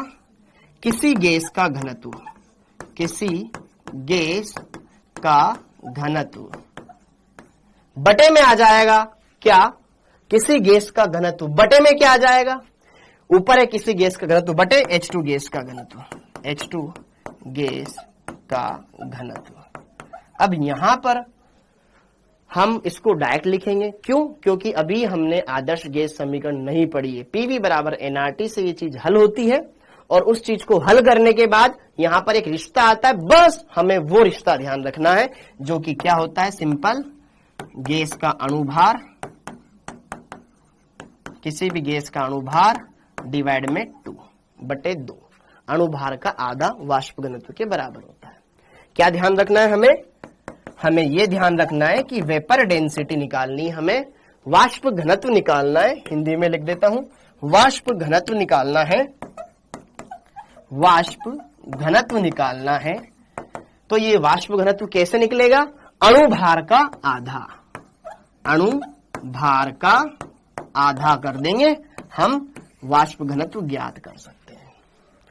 तो वाष्प घनत्व H2 गैस के सापेक्ष ज्ञात किया जाता है, हाइड्रोजन गैस के सापेक्ष। ये एक अनुपात है, ऊपर भी घनत्व नीचे भी घनत्व, तो इसका कोई ये एक मात्रकहीन राशि होती है। ठीक है? अणुभार का आधा, अणुभार का आधा, अणुभार का आधा। नोट लगा के लिख ले, नोट। वाष्प घनत्व एक मात्रकहीन राशि होती है, मात्रकहीन राशि होती है, क्योंकि ये एक अनुपात है। ठीक है? तो वाष्प घनत्व अगर मुझे ज्ञात करना है किसी भी गैस का, तो क्या करूंगा? उसका जो भी अणुभार होगा उसमें 2 का भाग लगा दूंगा या उसका आधा कर दूंगा। समझ में आया? वेपर डेंसिटी ये वाली चीज। अब नोट कर लो इसको, अब अपन क्वेश्चन करते हैं। ठीक है? ओके, ये एक मात्रकहीन राशि होती है, इस पर आधारित एक क्वेश्चन ये रहा। हाँ जी, यदि 1 लीटर गैस का द्रव्यमान, 1 लीटर हमें गैस दे रखी है, उसका द्रव्यमान 2 है। ओके, तो इसका वाष्प घनत्व क्या होगा? और यहां पर अगर हम बात करें इसका अणुभार क्या होगा, ये हमें बताना है। बोलो जी बोलो, क्या आप इस चीज को कर सकते हैं? अच्छे से ट्राई कर सकते हैं? तो बताएं क्या होगा यहां पर, इसके बारे में सारी चर्चा, परिचर्चा, किस तरीके से हम इसको हल करेंगे, बताइए जी बताइए। टेक योर टाइम, अच्छे से सोचिए, विचारिए और बताइए। हाँ जी, बताओ बेटा। टेक योर टाइम, अच्छे से सोचिए, विचारिए और बताइए क्या होगा इसका आंसर। बताओ। टेक योर टाइम, अच्छे से सोचिए, विचारिए और बताइए। 1 लीटर गैस है जिसका द्रव्यमान 2 ग्राम दे रखा है, तो इसका अणुभार कितना होगा, इसका वाष्प दाब कितना होगा, बताओ। अच्छे से सोल्व करो, हर एक कॉन्सेप्ट को ट्राई करो, हर एक चीज को देखो। ये किसका मैसेज आ रहा है? हर एक चीज को समझो, बढ़िया से क्लियर करके इसका आंसर तुम बताओ। क्या हो सकता है इस क्वेश्चन का आंसर? बोलो, क्या हो सकता है इस क्वेश्चन का आंसर? क्या हो सकता है इस क्वेश्चन का आंसर? ठीक है? हाँ जी, क्या हो सकता है इस क्वेश्चन का आंसर? अच्छे से बताओ, ट्राई करो, सारी चीजों को देखो। फॉर्मूला यही लगेगा, यहीं से आंसर आएगा, कुछ और ट्राई आपको नहीं करना है। फॉर्मूला यही लगेगा, यहीं से आंसर आएगा, कुछ एक्स्ट्रा आपको ट्राई नहीं करना है, किसी भी गैस का घनत्व बटे H2 गैस का घनत्व। ठीक है, ओके। तो वहां से आप क्या निकाल सकते हो, वाष्प घनत्व और अणुभार निकाल सकते हो, अच्छे से निकाल सकते हो, सारी चीजें क्लियर कर सकते हो, बढ़िया से इसको देख करके आंसर ला सकते हो। अब बात करें हमें क्या दिया है, हमें क्या दिया है, हमें सिर्फ ये दे रखा है कि यार गैस का द्रव्यमान 2 है, 2 ग्राम है और उसका आयतन 1 लीटर है। दिया है गैस का आयतन, गैस का आयतन कितना दे रखा है, 1 लीटर। 1 लीटर को अगर मैं ml में कन्वर्ट कर लूं तो बेटा कितना हो जाएगा, ये 1000 ml। 1 लीटर को इसमें कन्वर्ट कर लूं तो कितना हो जाएगा, ये 1000 ml। 1 लीटर बोलो या 1000 ml बोलो, बात एक ही है। ओके, द्रव्यमान कितना दे रखा है, द्रव्यमान दे रखा है मेरे को 2 ग्राम। तो अगर मुझे वाष्प घनत्व ज्ञात करना है तो वाष्प घनत्व तो एक अनुपात होता है, किसका, किसका अनुपात होता है, ये वाष्प घनत्व अनुपात होता है कि किसी गैस का घनत्व बटे हाइड्रोजन गैस का घनत्व, दैट्स इट, वही होता है। तो यहां पर अगर इस चीज को मैं हल करने जाऊं और इसको समझूं तो चूंकि हम जानते हैं घनत्व बराबर होता है द्रव्यमान बटे आयतन, द्रव्यमान बटे आयतन। घनत्व बराबर क्या होता है, द्रव्यमान बटे आयतन। द्रव्यमान कितना दे रखा है, 2 ग्राम दे रखा है। आयतन कितना दे रखा है, यहां पर ये 1000 ml दे रखा है। तो यहां पर ऊपर तो है 2 ग्राम, नीचे 1000 ml, तो इसको हल करके ये कितना आ जाएगा, 1/500 ग्राम पर ml। ये क्या मेरा आ गया बेटा, ये मेरा आ गया घनत्व किसका, गैस का, जो गैस इसमें भरी हुई है। अब मेरे को क्या निकालना है, वाष्प घनत्व निकालना है। मुझे क्या निकालना है, वाष्प घनत्व निकालना है। ओके, वाष्प घनत्व निकालना है। अतः वाष्प घनत्व, तो वाष्प घनत्व ज्ञात करने का सूत्र क्या होता है, किसी भी गैस का घनत्व बटे हाइड्रोजन गैस का घनत्व, किसी भी गैस का घनत्व बटे हाइड्रोजन गैस का घनत्व, किसी भी गैस का घनत्व बटे हाइड्रोजन गैस का घनत्व। तो गैस का घनत्व हमारे पास आ चुका है बटे H2 गैस का घनत्व, ये हमें चाहिए। अब देखो ध्यान से, थोड़ा सा आगे की बात रहेगी, थोड़ी सी आगे की बात रहेगी। गैस का घनत्व हमारे पास आ चुका है 1/500। हाइड्रोजन गैस का घनत्व अगर हम बात करें, हाइड्रोजन गैस का जो घनत्व अगर हम बात करें यहां पर, तो यहां पर एक सूत्र होता है बेटा, PV बराबर nRT। यार ये थोड़ा आगे का क्वेश्चन डल गया, ये थोड़ा सा आगे का क्वेश्चन डल गया, मैं मानूंगा कि इसमें मेरी मिस्टेक है, थोड़ा आगे का क्वेश्चन डल गया। ठीक है, PV बराबर nRT वाली समीकरण से ये हल होता है, PV बराबर nRT वाली समीकरण से ये हल होता है, ये मैं इसमें मानूंगा। PV बराबर nRT वाली समीकरण से ये हल होता है, जहां पर अगर हम देखें इसमें थोड़ा चेंज कर दें तो PM बराबर DRT ये सूत्र आता है। अब ज्यादा आप इसमें कुछ मत पूछना कि ये क्या है, ये क्या है, सिंपल सा। आप अगर इसका घनत्व ज्ञात करना चाहते हैं, ये हमने सोल्व कर लिया, इतनी चीजें हमारे पास आ चुकी है। तो वाष्प घनत्व निकालने के लिए यहां पर हमने सूत्र देखा था कि जो भी अणुभार होगा उसमें 2 का भाग लगा देंगे, जो भी अणुभार होगा उसमें 2 का भाग लगा देंगे। ये 2 आता है H2 गैस के घनत्व को हल करने पर, ये 2 आता है H2 गैस के घनत्व को हल करने पर, ये 2 आता है H2 गैस के घनत्व को हल करने पर। ऊपर वाली राशि गैस के घनत्व की जगह हम गैस का अणुभार लिखते हैं, H2 गैस का घनत्व हल करने के लिए हम यहां पर 2 रखते हैं। पूरा का पूरा डेरिवेशन होता है जो यहां से निकल कर आता है। ये थोड़ा आगे का क्वेश्चन मैंने डाल दिया। अब यहां पर जब आप इसको हल करोगे तो ये बटे 2 आता है, ये बटे 2 आता है, ये बटे 2 आता है। अब इसको H2 गैस का घनत्व यहां पर हमने जो बाई 2 लिखा था इसको वैसा का वैसा ही रहने दिया। अब यहां पर इसको हल करेंगे तो ये हो जाएगा 1 बटे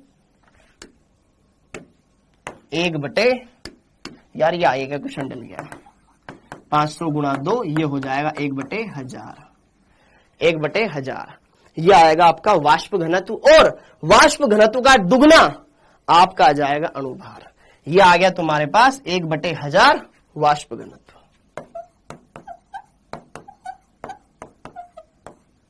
ये आ गया 1/1000 आपका वाष्प घनत्व। अब इसका अगर आप क्या कर दोगे, डबल कर दोगे, क्योंकि हम जानते हैं वाष्प घनत्व क्या होता है, अणुभार क्या होता है, आधा होता है, अणुभार का आधा होता है वाष्प घनत्व। मुझे वाष्प घनत्व पता चल गया, 2 से गुणा कर दूंगा, अणुभार आ जाएगा। हाँ जी, चूंकि अणुभार बराबर क्या होता है, ट्वाइस ऑफ वाष्प घनत्व, ट्वाइस ऑफ वाष्प घनत्व। ओके, तो आप 2 से जैसे ही गुणा करोगे इसको, वाष्प घनत्व को 1/1000 को, तो ये आ जाएगा 1/500। तो ये दोनों चीजें आ गई। वाष्प घनत्व पूछा जाए तो वाष्प घनत्व हमने निकाल लिया, ठीक है। अणुभार हमसे पूछा जाए, अणुभार हमने निकाल लिया। थोड़ा सा आगे का क्वेश्चन था बेटा जो आपके इसमें डल गया था, लेकिन आप इसको मैंने जो समझाया है, जिस तरीके से मैंने समझाया, अच्छे से कर सकते हैं।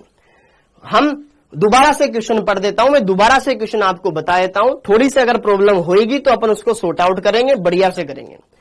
हमें क्या दे रखा था, गैस का आयतन दे रखा था, द्रव्यमान दे रखा था। तो द्रव्यमान बटे आयतन घनत्व का सूत्र होता है, तो हमने 2/1000 कर लिया।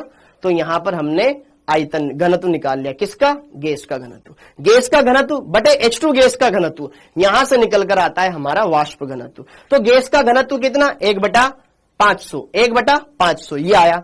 और जो ये गैस का घनत्व होता है, H2 गैस का घनत्व, यहां पर ये जो राशि आती है ना बाई 2, ये उसी फॉर्मूले से आती है, इसी डेरिवेशन से आती है जो हम PM बराबर DRT करते हैं, यहां से आती है। ओके, उसको रखेंगे और उसको रखने के बाद वाष्प घनत्व हमारे पास डायरेक्ट निकल कर आ जाएगा 1/500, ये नीचे आ जाएगा 1/1000 हो जाएगा। ये वाष्प घनत्व आ गया। वाष्प घनत्व अणुभार का आधा होता है, या मैं बोलूं अणुभार वाष्प घनत्व का दुगना होता है। इसको हल करके हमने इसको सोल्व कर लिया।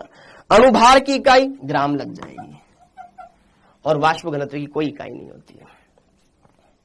अणुभार की इकाई ग्राम लग जाएगी, वाष्प घनत्व एक मात्रहीन राशि होता है, उसकी कोई इकाई नहीं होती है। तो आई होप यह छोटी सी बात आपको समझ में आई होगी कि यार जब भी वाष्प घनत्व और अणुभार के बीच में संबंध पूछा जाए तो वाष्प घनत्व अणुभार का आधा होता है, अणुभार बाई 2 आप वाष्प घनत्व निकाल सकते हो। और उससे रिलेटेड एक क्वेश्चन था जो मैंने आपको ये करवाया, ठीक है। ये क्वेश्चन मैंने सिर्फ ये देखा कि यार वाष्प घनत्व वाला टॉपिक पूछ रहा है, बच्चों को करवाते हैं, लेकिन थोड़ा सा इसमें आगे का पार्ट था, दैट्स वाई आपको थोड़ा सा पकड़ने में इसको प्रॉब्लम आई होगी। अगला यहां पर एक क्वेश्चन मैं आपके लिए और लेकर आया हूं। यह क्वेश्चन भी आपको काफी ज्यादा चीजें समझाएगा, बहुत सारी चीजों को अच्छे से क्लियर करवाएगा। और वो क्वेश्चन क्या है, देखो, जल के 1 लीटर में परमाणुओं की संख्या कितनी होगी, लगाओ दिमाग। जल के 1 लीटर में परमाणुओं की संख्या कितनी होगी, क्या ये क्वेश्चन आप ट्राई कर सकते हैं। जल के 1 लीटर में परमाणुओं की संख्या कितनी होगी, इसको ट्राई करके बताओ, अच्छे से सोल्व करो। और देखो जल का घनत्व दे रखा है 1 ग्राम पर ml, बताओ इसका आंसर क्या होगा। हाँ जी, जल के 1 लीटर में परमाणुओं की संख्या क्या होगी। अब जरा देखो ध्यान से, यहां पर इस क्वेश्चन को हल करना है तो मुझे पहले यह पता होना चाहिए जल है क्या। सिंपल सी बात है यार, सिंपल सी बात है। हमें दिया क्या है, जल का आयतन दे रखा है, दिया है जल का आयतन, जल का आयतन, जल का आयतन कितना दे रखा है, जल का आयतन दे रखा है मेरे को 1 लीटर। और 1 लीटर में कितना ml होता है, 1 लीटर में होता है 1000 ml, हाँ या ना। तो जल का जितना ml में भार होता है उतना ही जल का द्रव्यमान, जो देखो जल का जितना आयतन ml में उतना ही जल का भार होता है। क्यों, क्योंकि इनका घनत्व देखो एक ही होता है, ठीक है। ओके, हमें क्या मिल गया, जल का आयतन मिल गया। तो अगर हम बात करना चाहें, चूंकि हम जानते हैं घनत्व बराबर फॉर्मूला द्रव्यमान बटे आयतन नहीं जानते हो तो दोबारा से लिख दूं मैं, घनत्व कितना दे रखा है 1, क्योंकि होता ही है 1। ओके, तो यार आयतन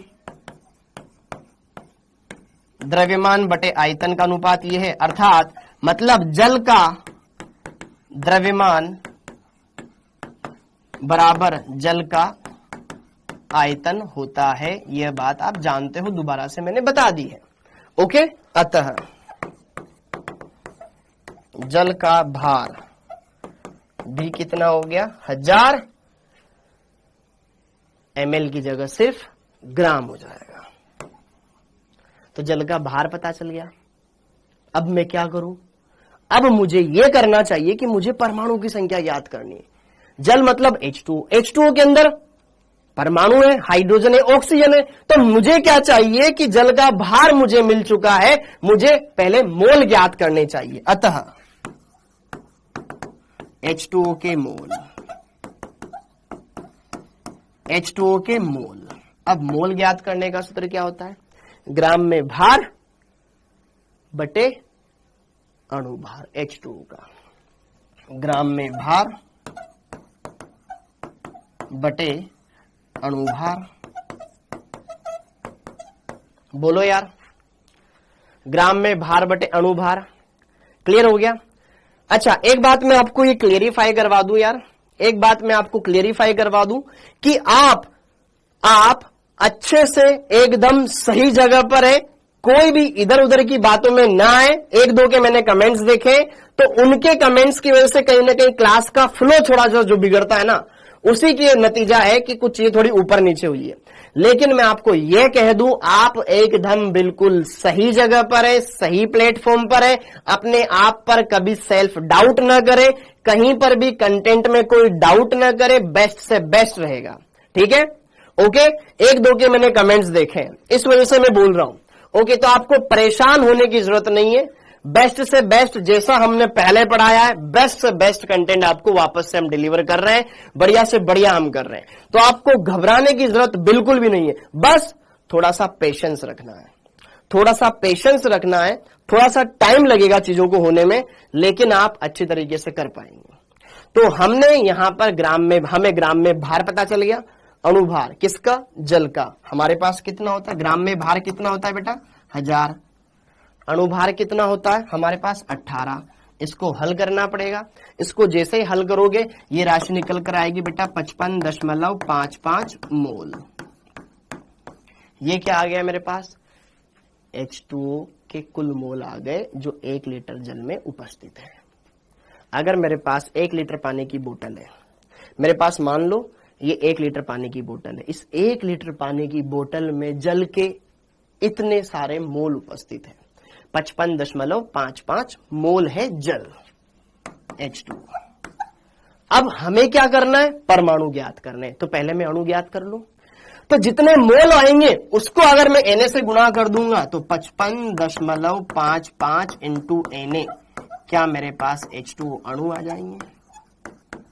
अब H2O अणु मेरे को पता चल गया, तो क्या मुझे परमाणुओं की संख्या याद करनी है? हाँ या ना? तो अब जरा देखो ध्यान से। अरे भैया तो रुक जा। हाँ जी, अब जरा देखो ध्यान से, अब जरा देखो ध्यान से। हमें यह पता चल गया कि हमारे पास इतने सारे जल के अणु हैं, तो एक अणु में कितने परमाणु होते हैं, ताकि हम इतने में निकाल लेंगे। हाँ या ना? एक अणु में कितने परमाणु है ये हमें पता चल जाए तो हम इतने से गुणा कर देंगे। तो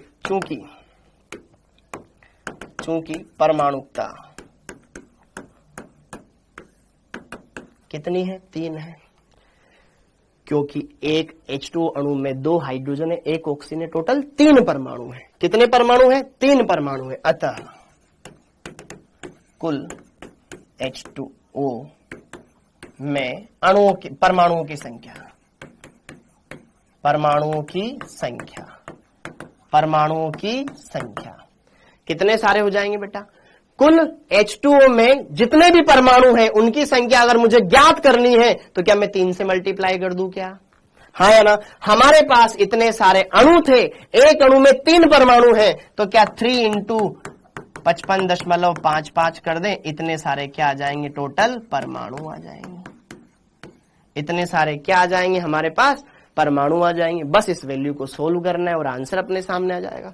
इस वैल्यू को अगर मैं हल करूं तो 3 को अगर मैं 5 से मल्टीप्लाई करूंगा, 3 पंजे हो जाते हैं 15, हासिल लग जाएगा 1, ठीक है। फिर 3 पंजे 15, 15 और 1 16, फिर हासिल लग जाएगा 1, 3 पंजे 15, 15 और 1 16, हासिल लग जाएगा 1, 3 पंजे 15, 1 16। ये हमारे पास वैल्यू आई, जिसमें अगर मैं बात करूं दशमलव के 2 अंक बाद, मतलब पीछे से 2 अंक बाद दशमलव लगा दे, इतने हमारे पास परमाणु होंगे 1 लीटर जल के अंदर। समझ में आया ये? अच्छा Na कहां गया मेरा? Okay okay okay okay okay, तभी मैं सोचूं कुछ तो मिस्टेक हुई है। यहां पर Na कहां गया? Into Na into Na, 166.66 Na परमाणु आपके सामने आ जाएंगे। तो दोबारा से मैं रिपीट करवा दूं अच्छे से। क्या मैंने किया? मेरे को 1 लीटर जल दे रखा था, मुझे 1 लीटर जल दे रखा था, उस 1 लीटर जल के अंदर टोटल परमाणु निकालने थे। तो 1 लीटर जल का मतलब होता है 1000 ml, 1000 ml बोलो या 1000 ग्राम बोलो, बात एक ही है। तो जल का भार पता चल गया मेरे को 1000 ग्राम, जल का भार पता चल गया 1000 ग्राम, 1000 ग्राम। तो मोल निकाल ली, 1000/18 कर लिया, 55.55 मोल आ गए। किसके? जल के। Na से गुणा कर दिया, इतने अणु आ गए। चूंकि परमाणुकता 3 है तो परमाणुओं की कुल संख्या 3 से मल्टीप्लाई कर दिया, पूरा होल 16 हो गया, पूरा का पूरा हमारा 16 हो गया। तो 1 लीटर जल के अंदर टोटल कितने परमाणु होते हैं भैया? 166.66 इंटू Na, अवगाद्रो संख्या, इतने हमारे पास क्या होते हैं? परमाणुओं की संख्या होती है। आई होप ये क्वेश्चन समझ में आ गया होगा। ये इतने सारे क्वेश्चंस मैं इसलिए करवा रहा हूं ताकि आपकी प्रैक्टिस अच्छे से हो सके, ये सारी मेहनत लास्ट बेंच तक बैठे हुए बच्चे तक पहुंच सके, इसलिए मैं करवा रहा हूं। ठीक है, ओके। अब अगला यहां पर नेक्स्ट टॉपिक है प्रतिशत संगठन।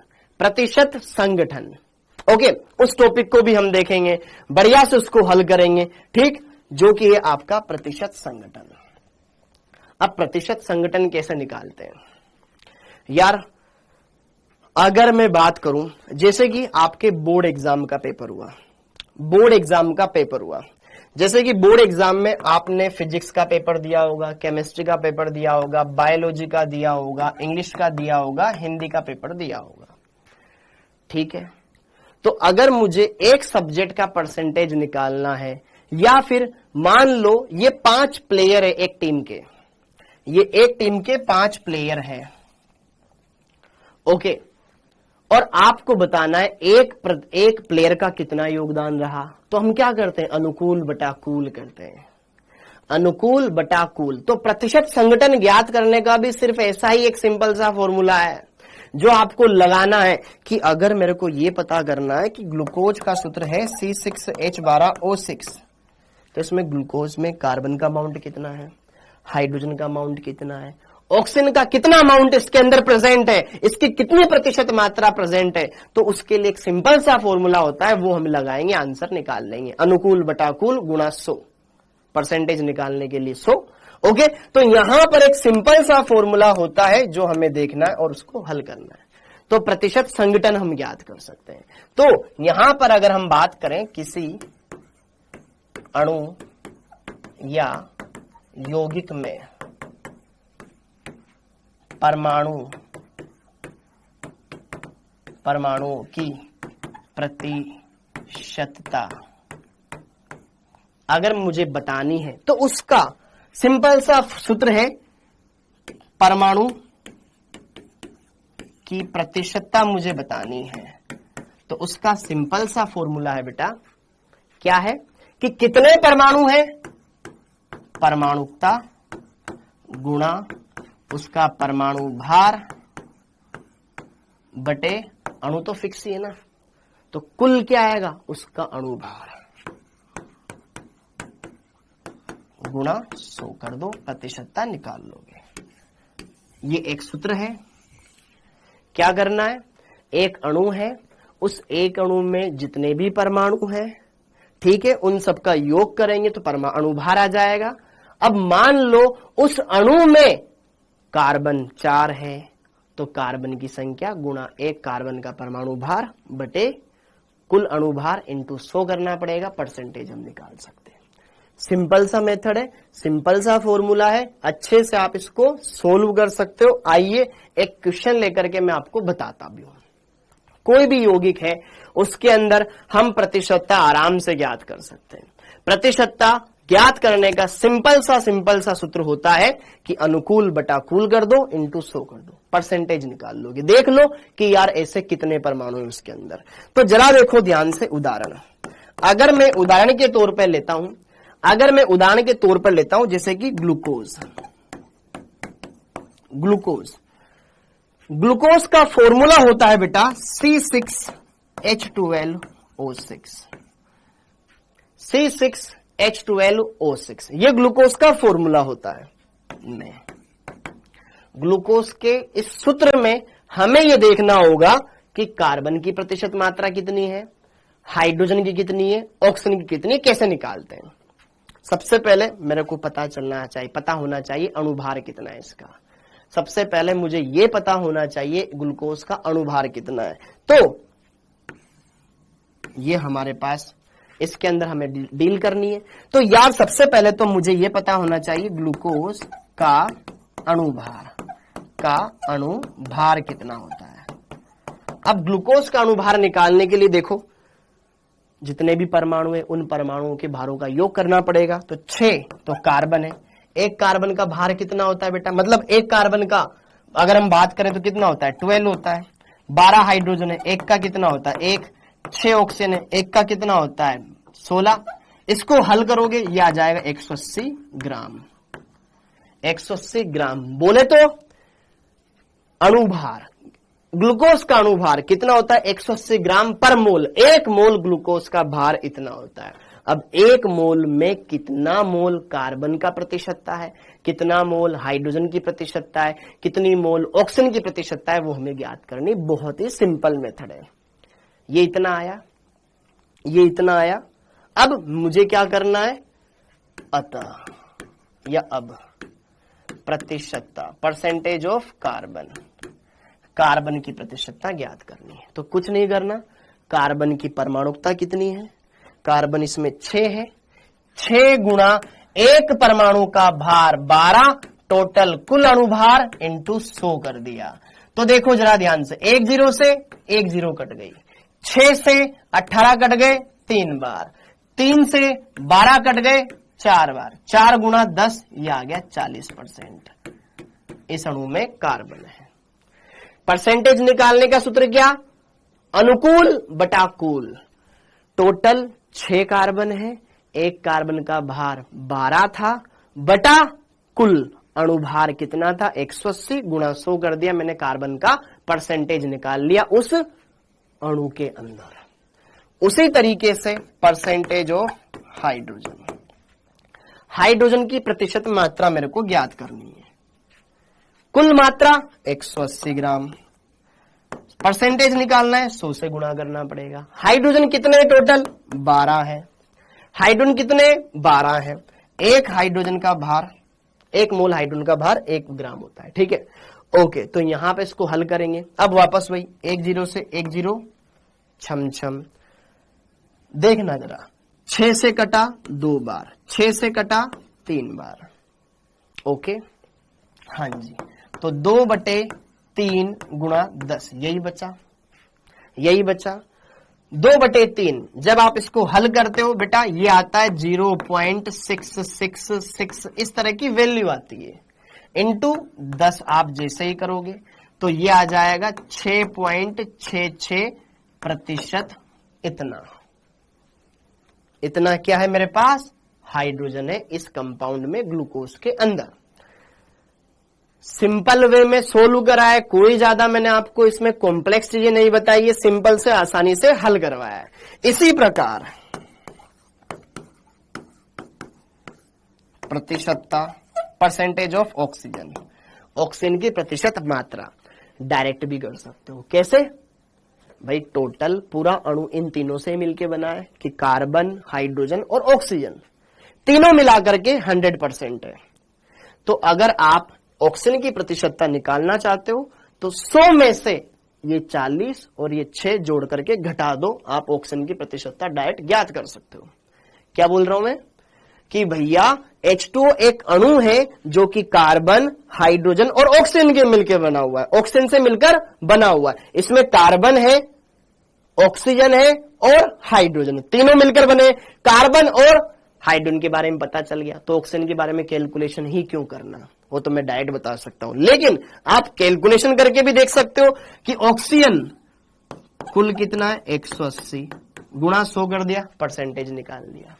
ओके, अब मेरे को क्या करना है, ऑक्सीजन का परसेंटेज निकालना है। तो क्या करूंगा, ऑक्सीजन के परमाणुओं की संख्या C6H12O6, C6H12O6 कितने परमाणु ऑक्सीजन के, 6, तो 6 गुणा ऑक्सीजन का परमाणु भार। ऑक्सीजन का परमाणु भार कितना होता है, 1 मोल ऑक्सीजन के लिए तो अगर मैं बात करूं 16 ग्राम, क्योंकि सब ग्राम ही ग्राम में चल रहा है।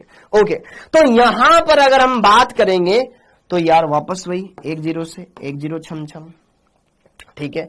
इस राशि को हल करेंगे और 18 से भाग लगाएंगे, या फिर थोड़ा सा अपन सिंप्लीफाई कर लेते ताकि भाग वाग थोड़ा सा अपन को कम लगाना पड़े। तो यार ये 3 से कट जाएगा 2 बार, 3 से कट जाएगा 6 बार, तो कितना बच गया, ये बच गया। अच्छा सॉरी, मैं डायरेक्ट 3 से काट देता ना, 6 से काट देता, अरे कहां का काट दिया मैंने, हाँ जी ये कट गया था यहां पर 3। ओके, ये 6 से कट जाएगा 3 बार। ओके, तो कितना आ गया, 160/3 आ गया, 160/3। अब 160/3 आप सोल्व कर लो, 160/3 कितना होएगा, 3 पंजे 15, हासिल लगा 1 10, तो 3 बार 73 मतलब 53.333 ये परसेंटेज आ जाएगा। इतना अपने पास ऑक्सीजन है। तो आप यहां पर कोई भी क्वेश्चन ले ले, कोई भी क्वेश्चन ले ले, अच्छे से उसको हल कर सकते हैं। तो यार बस मेरा यही कहना है, आप अच्छे से आए, बढ़िया से पढ़े, सारी चीजें समझ में आएगी। अगर आप कोई दूसरी बातें करने लगते हैं उससे फ्लो बिगड़ जाता है, और फ्लो के चक्कर में ना कहीं बहुत सारी चीजें इधर से उधर हो जाती, जो हम सोच करके आते हैं, जो हम पढ़ाना चाहते हैं वो फिर नहीं पढ़ा पाते हैं।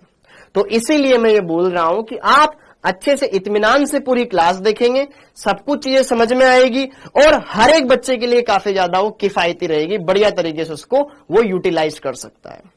अगर मैं बात करूं, अगर मैं अभी बहुत सारी चीजें ऐसी होगी जो आप बोलोगे, ठीक है, आपके मन में सब तरह के हर तरह के डाउट्स चल रहे होंगे, लेकिन उनको थोड़ा सा भी शांत रखो, बढ़िया से सारी चीजें आप अच्छे से गो थ्रू करो, फिर आपको सब चीजें समझ में आएगी, यकीन मानो मेरी बात का।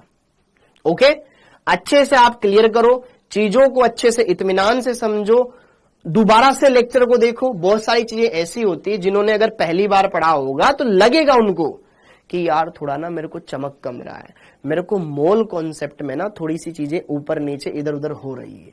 ओके, क्यों हो रही है, क्योंकि हैंड टू हैंड हम इतनी चीजों को एक साथ समझ नहीं पा रहे हैं। क्यों, अणु, परमाणु, मोल थोड़ा सा कॉम्प्लिकेट हो जाता है हमारे लिए।